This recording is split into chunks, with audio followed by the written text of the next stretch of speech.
magacaygu waa Engineer Maxamed Cabdikariim Shidane kana mid ah ardaydii ka qalin bedelatay jaamacadda Hormuud Faculty of Engineering Department of Civil Engineering sanad waxbarasheedkii 2020-2021.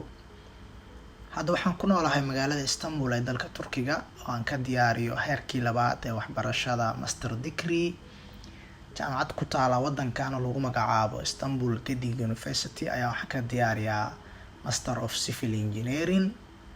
waxaan ku jiraa semesterkii u dambeeyay jaamacadda.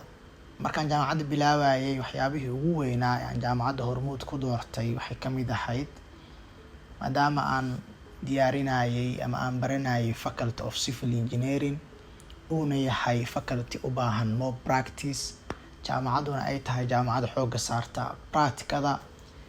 Kambaniyada dhismo ee wadanka ugu waaweynna ay xiriir dhow la lahayd si ay ardayda u geyso oo ay practice ugu sameeyaan. waxay ka mid ahayd waxyaabihii ugu dhaliyay inaan ku biiro jaamacadda Hormuud. sidoo kale facultyga Civil Engineering-ka waxaan u doortay waa faculty baahi weyn loo qabo. maanta dalkeen wuxuu u baahan yahay dib u dhis xoogan. mar kale waxaan rabaa inaan si qaas ugu mahadceliyo maamulka iyo macallimiinta jaamacadda Hormuud.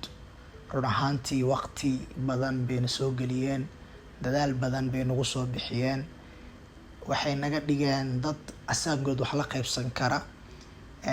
waxaan leeyahay jaamacadda iyo maamulkeedaba aad iyo aad ugu mahadsan yihiin hawsha adag ee ummadda Soomaaliyeed iyo dhalinyarada Soomaaliyeed inay wax barata jecel ay u hayaan.